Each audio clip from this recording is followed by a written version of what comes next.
شافع المذنبين الصلاة والسلام عليك يا رحمة للعالمين الحمد لله رب العالمين والعاقبة للمتقين والصلاة والسلام على سيد الأشراف الأنبياء والمرسلين وعلى آله وصحابه أجمعين আল্লাহ সুবহানাহু তাআলার দরবারে আমরা প্রথমে শুকরিয়া জ্ঞাপন করে নিচ্ছি যে আল্লাহ সুবহানাহু তাআলা আজকের এই জুম্মার দিনে আমাদেরকে মসজিদে হাজির হওয়ার মতো তৌফিক দিয়েছেন। সেই মনিবের দরবারে আমরা প্রাণ খুলে শুকরিয়া জ্ঞাপন করে নিচ্ছি। সকলে পড়ছি আলহামদুলিল্লাহ। আল্লাহ পাকের অশেষ মেহেরবানি যে আল্লাহ রাব্বুল আলামিন তার সমস্ত সৃষ্টির ভিতরে মানুষকে আমার আল্লাহ সব চাইতে সুন্দর করে সৃষ্টি করেছেন। লাকাদ খালাকনাল ইনসানা ফি আহসানিল তাকওয়িম। আমার আল্লাহ বলছেন অবশ্যই আমি মানব জাতিকে সব চাইতে সৌন্দর্য মণ্ডিত করে সৃষ্টি করেছি। শুধু সৌন্দর্যই করেন নাই, শ্রেষ্ঠ সম্মান দিয়েছেন মানব জাতিকে। আল্লাহ রাব্বুল আলামিন বলছেন ওয়ালাকাদ কাররামনা বনি আদম। আমি আদম জাতিকে আমি সর্বশ্রেষ্ঠ সম্মানিত করেছি। আল্লাহ রাব্বুল আলামিন আমাদেরকে শ্রেষ্ঠ সৌন্দর্য দিয়েছেন, শ্রেষ্ঠ সম্মান দিয়েছেন। নবীদের মধ্যে যিনি সর্বশ্রেষ্ঠ, যাকে বলা হয় ইমামুল মুরসালিন, সাইয়্যিদুল মুরসালিন, খাতামুন নবিয়্যিন, রাহমাতাল লিল আলামিন, সেই নবীর উম্মত হওয়ার মতো সুযোগ আল্লাহ রাব্বুল আলামিন যে আমাদেরকে দিয়েছেন, এই জন্য আমরা প্রাণ খুলে রবের দরবারে আমরা প্রাণ খুলে শুকরিয়া জ্ঞাপন করে নিচ্ছি। সকলে পড়ছি আলহামদুলিল্লাহ। আল্লাহ রাব্বুল আলামিন আমাদেরকে শ্রেষ্ঠ সম্মান দিয়েছেন, শ্রেষ্ঠ সুন্দর দিয়েছেন, শ্রেষ্ঠ নবীর উম্মত করেছেন। তবে আমাদের এটা দুর্ভাগ্য, যেই নবীকে আমার আল্লাহ রাব্বুল আলামিন সর্বশ্রেষ্ঠ করেছেন, যেই নবীর ব্যাপারে আমার আল্লাহ বলেছেন ওয়ারাফা'না লাকা যিকরাক, হে নবী আপনার সম্মান, আপনার মর্যাদা আমি আল্লাহ রাব্বুল আলামিন উঁচু করে দিয়েছি। জুড়ে বলেন সুবহানাল্লাহ। আল্লাহ রাব্বুল আলামিন যদি কারো সম্মান উঁচু করে দেন, সেখানে আপনি আমার মতো আমরা যদি নবীর সম্মান ছোট করি, নবীকে ছোট করতে চাই, যতই করি, তাহলে কি আমার নবীর সম্মান ছোট হয়ে যাবে? আমরা যদি রাসূলের শানে বেয়াদবি করি, তার সম্মান ছোট করতে চাই, এতে আমার নবীর কিছুই হবে না, বরং আমাদের ভাগ্যই বিনষ্ট হবে।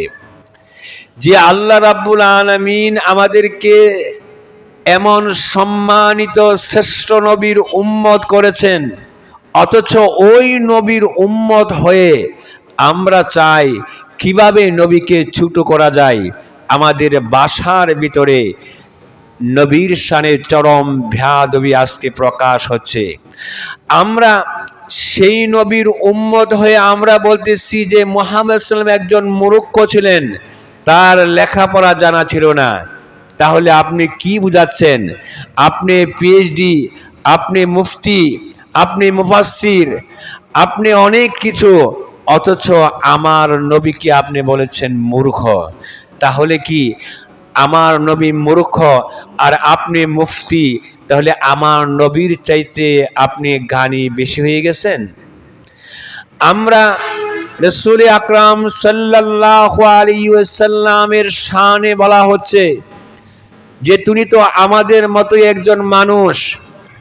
তিনি 40 বছরের একজন বুড়িকে বিয়ে করেছিলেন, তিনি ইনটেক ছিলেন না। এই সমস্ত বেয়াদবিমূলক ভাষা আমার নবীর শানে আজকে ব্যবহৃত হচ্ছে, অথচ আল্লাহ রাব্বুল আলামিন তাকে কত সম্মান দিয়েছেন। আমার আল্লাহ বলছেন, নবী গো, আমি তো দুনিয়াতে আপনাকে এই জন্যই পাঠিয়েছি যে আমার উম্মতেরা যদি কোনো গুনাহ করে আপনার কাছে আসে, আপনি যদি আপনার কোনো উম্মতের ব্যাপারে সার্টিফাইড করেন, ক্ষমা চান, আমি আল্লাহ রাব্বুল আলামিন সাথে সাথে আপনার দরখাস্ত মঞ্জুর করে আপনার উম্মতকে ক্ষমা করে দিও। জোরে বলেন সুবহানাল্লাহ। এটা আমার কথা নয়, আল্লাহ রাব্বুল আলামিন সূরা নিসার 64 নম্বর আয়াতে আমার নবীর ব্যাপারে আমার আল্লাহ রাব্বুল আলামিন এই কথা বলেছেন। জুড়ে বলেন সুবহানাল্লাহ। আল্লাহ রাব্বুল আলামিন বলছেন, ওয়ামা আরসালনা মির রাসূলিন ইল্লা লিয়ুতাআ বিইজনিল্লাহ ولو أنهم إذ ظلموا أنفسهم جاءوك فاستغفروا الله واستغفر لهم الرسول لوجدوا الله توابا رحيما। আল্লাহ রাব্বুল আলামিন বলছেন, হে নবী, ওয়ামা আরসালনাকা ফির রাসূলি, আমি আপনাকে রাসূল হিসাবে এই জন্য পৃথিবীর জমিনে প্রেরণ করেছি, আমার বান্দারা যদি ওয়ালাউ আন্নাহুম ইজ জালামু আনফুসাহুম, তারা যদি জুলুম করে, কোনো গুনাহ করে, অন্যায় করে, অপরাধ করে ফেলে, আর সেই অপরাধ করার পরে যা ওকা আপনার কাছে যদি আসে, ফাস্তাগফিরুল্লাহ, আমি আল্লাহর কাছে ক্ষমা চাই। শুধু তারাই ক্ষমা চাইতে হবে না, আপনিও যদি তার জন্য ক্ষমা করেন, তাদের জন্য আমি আল্লাহর কাছে যদি ক্ষমা প্রার্থনা করেন, লাওয়াজাদুল্লাহ তাওয়াবা, আমি আল্লাহ রাব্বুল আলামিনকে সেই ক্ষমা কবুলকারী, তওবা কবুলকারী হিসাবে আপনি পাবেন। জুড়ে বলেন সুবহানাল্লাহ। আল্লাহ রাব্বুল আলামিন বলছেন, নবী গো, আমি তো আপনাকে এই জন্যই পাঠিয়েছি কারণ আমার বান্দা তারা ভুল করতে পারে, গুনাহ করতে পারে, মানুষের গুনাহ করাটাই স্বাভাবিক। হে নবী, তারা যদি এমন গুনাহ করেই ফেলে, তাহলে কি করবে? যা ওকা আপনার কাছে আসবে, আপনার কাছে এসে ফাস্তাগফিরুল্লাহ, আমি আল্লাহর কাছে ক্ষমা চাইবে। শুধু এরা ক্ষমা চাইলে হবে না, কি করতে হবে?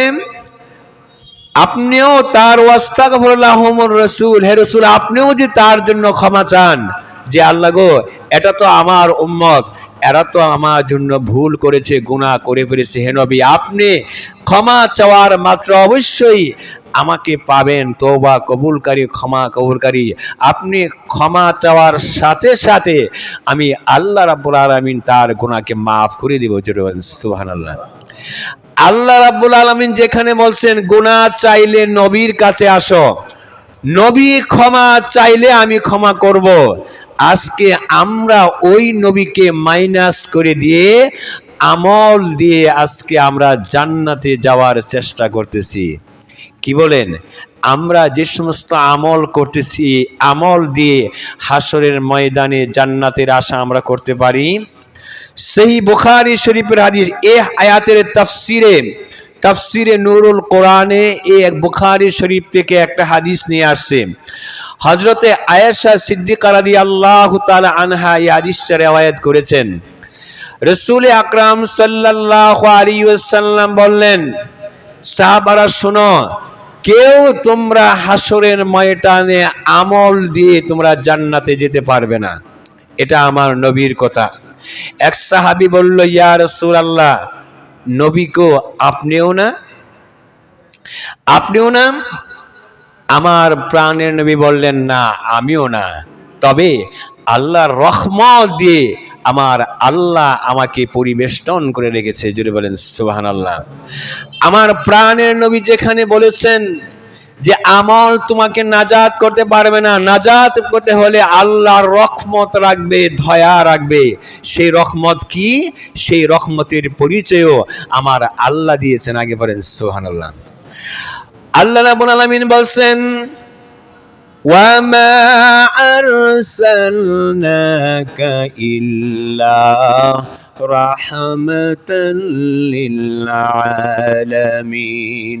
হে নবী, গোটা সৃষ্টিকুলের জন্য আমি আল্লাহ রাব্বুল আলামিন আপনাকে রহমত হিসাবে প্রেরণ করে দিয়েছি। যিনি বলেন সুবহানাল্লাহ।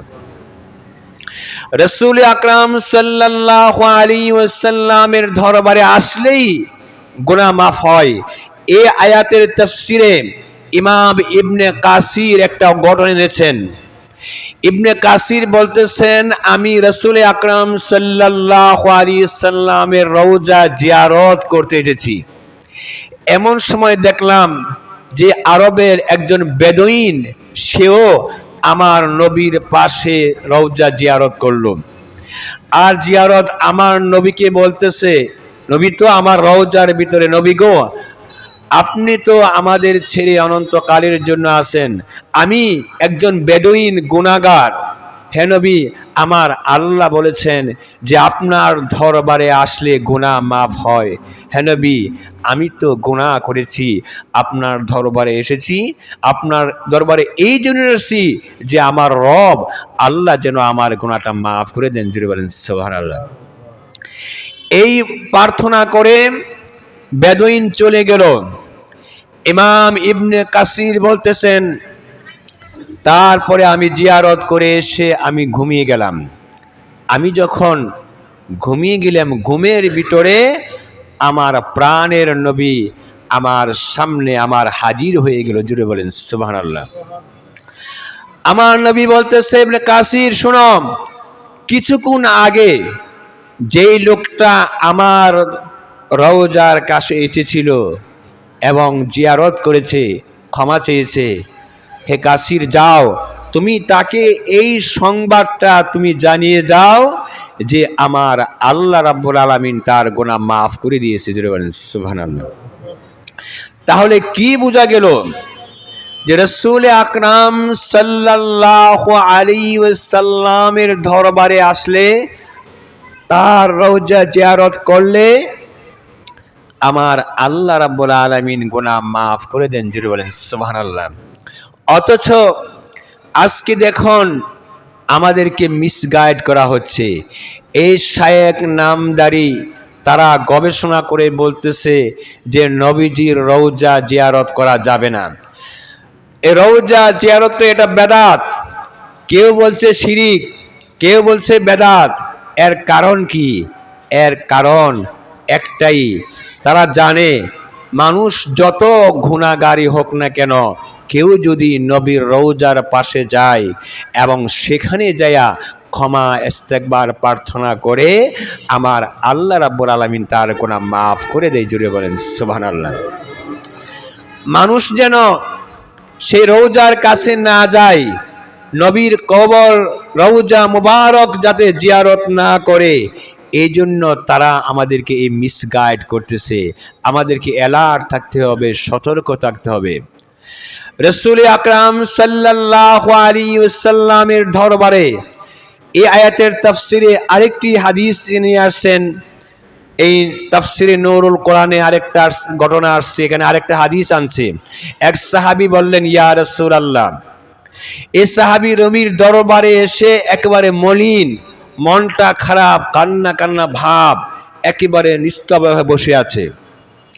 আমার প্রাণের নবী তো, সাহাবারা কে কি অবস্থায় আছে এটা দেখতে আমার নবীর মোটে অসুবিধা হয় নাই। শত শত সাহাবীর ভিতরে তার এই দৃশ্যটা আমার নবী বুঝতে পারলেন এবং সাহাবীকে ডাকলেন, বললেন, কি হয়েছে তোমার, তোমার এই অবস্থা কেন, তোমার মনটা একেবারে বিমুর্ষ, বেদনা কাতর, তোমার কি কষ্ট, আমার নবীর কাছে বলো। সাহাবী বলল, ইয়া রাসূলুল্লাহ, নবী গো, আমার কষ্ট শুধু একটা কারণে, যতক্ষণ পর্যন্ত আপনার সামনে থাকি, মসজিদে নববীতে থাকি, যখন আপনাকে দেখি, আপনাকে দেখলে আমার কষ্ট, সব দুনিয়ার কষ্ট দূর হয়ে যায়। জুড়ে বলেন সুবহানাল্লাহ। কিন্তু যখন আপনার দরবার থেকে আমি বাড়িতে চলে যাই, বাড়িতে যাওয়ার পরে তখন তো আর আপনাকে আমি দেখতে পাই না। এখন এই আপনাকে না দেখার এই যে কষ্ট যাতনা, তখন আমি অনুভব করি যে আমার মৃত্যু যখন আসবে, ইন্তেকাল করে আসবে, হাসরের ময়দানে যখন আমি যাব, তখন হে নবী, আমি জান্নাতে যেতে পারবো কিনা তার তো কোনো গ্যারান্টি নাই। আর যদিও কোনো কারণে জান্নাতে যেতে পারি, তাহলে আপনি থাকবেন জান্নাতের অনেক অনেক উঁচু মাকানে, আর আমি থাকবো নিম্ন স্থানে। আপনার সাথে তো আমার দিদার হবে না, সাক্ষাৎ হবে না। আপনার সাক্ষাৎ ছাড়া, আপনার দিদার ছাড়া আমি কিভাবে আমার ওই সময়টা আমি কাটাবো? ওই কষ্ট যখন আমার মনে পড়ে, হে নবী, আপনার বিচ্ছেদের কথা যখন আমার মনে পড়ে, এই কষ্টের কথা তখন আমি সহ্য করতে পারি না। এই কষ্টে বেদনায় আমার মনটা আমি খুবই পেরেশানের ভিতরে আসছে। সাহাবী যখন এই কথা বলল, রাসূল আকরাম সাল্লাল্লাহু আলাইহি ওয়াসাল্লাম তার কোনো জবাব দিলেন না, তিনি সাইলেন্ট থাকলেন। কিছুক্ষণ পরেই আমার আল্লাহ রাব্বুল আলামিন হযরত জিবরাইল আলাইহিস সালাতু ওয়াস সালামের মাধ্যমে এই সূরা নিসার এই আয়াতটা আমার আল্লাহ অবতীর্ণ করে দিলেন। জুড়ে বলেন সুবহানাল্লাহ। এই আয়াত যখন অবতীর্ণ হলো, আমার প্রাণের নবী বললেন, আমার ওই সাহাবী কই, যেই সাহাবী কিছুক্ষণ আগে আমাকে প্রশ্ন করেছিল। আগে বলেন সুবহানাল্লাহ। সাহাবীদের দাঁড়িয়ে গেল, রাব্বাইক ইয়া রাসূলুল্লাহ, আমি উপস্থিত। আমার নবী বললেন, শোনো, তোমার কষ্টের বেদনার কোনো কারণ নাই। তুমি যদি আমাকে ভালোবেসে থাকো, শুধু আমাকে নয়, যেই যাকে ভালোবাসবে আমার আল্লাহ রাব্বুল আলামিন তার সাথে তার হাসর করে দিবে। জোরে বলেন সুবহানাল্লাহ।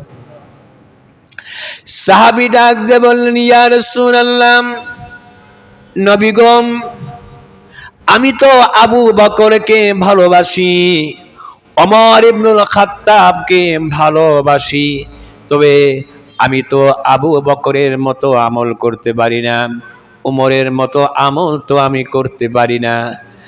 আমার প্রাণের নবী ডাক দিয়ে বললেন, সাহাবী শোনো, তুমি যদি আবু বকরকে ভালোবেসে থাকো, ওমরকে যদি ভালোবেসে থাকো, আবু বকরের উমরের মতো আমল যদি নাও করতে পারো, আমার আল্লাহ রাব্বুল আলামিন তোমার ভালোবাসার কারণে হাসরের ময়দানে আবু বকর এবং উমরের সাথে তোমার হাসরের ব্যবস্থা আমার আল্লাহ করে দিবে। যদি বলেন সুবহানাল্লাহ।